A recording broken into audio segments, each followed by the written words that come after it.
வணக்கம் மக்களே. அதிமுகவோட கூட்டணிக்கு மம்தா பானர்ஜி அவர்கள் முழு ஆதரவை தெரிவிச்சிருக்காங்க. இந்த அதிகாரப்பூர்வ அறிவிப்பை பற்றி தான் இந்த வீடியோவில் நம்ம விரிவான ஒரு தொகுப்பாக பார்க்கலாம் வாங்க. அதிமுக தலைமையிலான என்டிஏவோட தேசிய ஜனநாயக கூட்டணிக்கு ஒரு திணறுமுனரான காங்கிரஸ் கட்சி ஆதரவு கொடுக்கறதா தெரிவிச்சிருக்காங்க. இதை பற்றி அவங்களோட அறிக்கையில், வணக்கம், அகில இந்திய திரிணாமுல் காங்கிரஸ் தமிழ்நாடு பொதுச் செயலாளர் KIM ஹக்கீம் தலைமையிலான இந்த பொதுக்குழுவில் ஒரு முடிவு எடுக்கப்பட்டிருக்கு.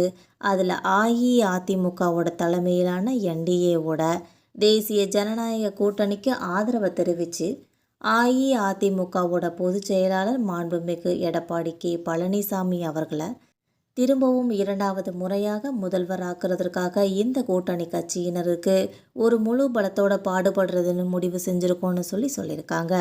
மாண்புமிகு மேற்கு வங்க முதலமைச்சர் மம்தா பானர்ஜி அவர்களோட ஆசையோட மற்றும் மாண்புமிகு அமைச்சர் அபிஷேக் பானர்ஜி MP அவங்களோட ஒப்புதலோட இந்த தமிழ்நாட்டில் அஇஅதிமுகவோட கூட்டமைப்புக்கு முழு ஆதரவை கொடுக்குறோம்னு சொல்லி உறுதி அளிக்கிறோம்னு சொல்லியிருக்காங்க என்பது குறிப்பிடத்தக்கது. இது ஒரு பக்கம் இருக்க, இன்னொரு பக்கம் அமித்ஷா அவர்கள் எடுத்த ஒரு ரகசிய சர்வே.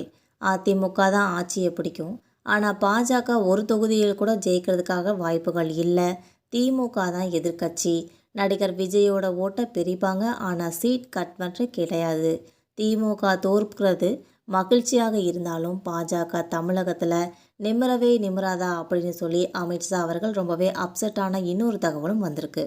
மத்திய உள்துறை அமைச்சர் அமித்ஷா அவர்கள் தமிழக அரசியல் களம் இப்போ ரொம்பவே ரகசியமான முறையில் ஒரு கள ஆய்வு மேற்கொண்டதா ஒரு தகவலும் கிடைச்சிருக்கு.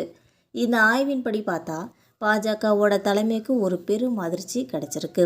அதுலேயும் குறிப்பாக வர சட்டமன்ற தேர்தலில் அனைத்து இந்திய அண்ணா திராவிட முன்னேற்ற கழகம் திரும்பவும் ஆட்சி கட்டலில் அமர்றதுக்கான வாய்ப்புகள் நிறையவே இருக்கிறதா இந்த புள்ளி விவரங்கள் ரொம்பவே சுட்டி காட்டுதுன்னே சொல்லலாம். இருந்தாலும் இந்த ரகசிய சர்வேயில் பாரதிய ஜனதா கட்சிக்கு ரொம்ப மோசமான ஒரு கருத்து கணிப்பு கிடைச்சிருக்கதாகவும் சொல்லப்படுது. தமிழகத்தில் இத்தனை வருஷமாக கட்சி வளர்ச்சிக்காக எடுக்கப்பட்ட முயற்சிகள் எல்லாமே பெரிய அளவில் கை கொடுக்கலனாலும் வர தேர்தலில் ஒரு தொகுதியில் கூட பாஜக வெற்றி பெறுவது ரொம்பவே கடினமான ஒன்றா இருக்குன்றது தான் இந்த அறிக்கையோட சார அம்சமாக இருக்குதுன்னே சொல்லலாம். தாமரை மலரும்னு சொல்லி நம்பிக்கிட்டு இருந்த அந்த கட்சியோட மூத்த தலைவர்களுக்கு இது ஒரு பேரதிர்ச்சியாக அமைஞ்சிருக்குன்னே சொல்லலாம். இதனால் தமிழக பாஜகவோட எதிர்காலத்தை பற்றின ஒரு கேள்விக்குறி இப்போ ரொம்ப வலுவாக எழுந்திருக்குன்னே சொல்லலாம். மக்களே, நம்ம போகிற இந்த அரசியல் தகவல்கள் உங்களுக்கு பிடிச்சிருந்தா மறக்காமல் நம்ம சேனலை சப்ஸ்கிரைப் பண்ணிக்கோங்க, பெல் ஐக்கனையும் கிளிக் பண்ணி வச்சுக்கோங்க. அப்போ தான் நம்ம போகிற ரெகுலர் வீடியோக்கள் உடனுக்குடன் நோட்டிஃபிகேஷனாக உங்களை வந்து சேரும். தேங்க்யூ.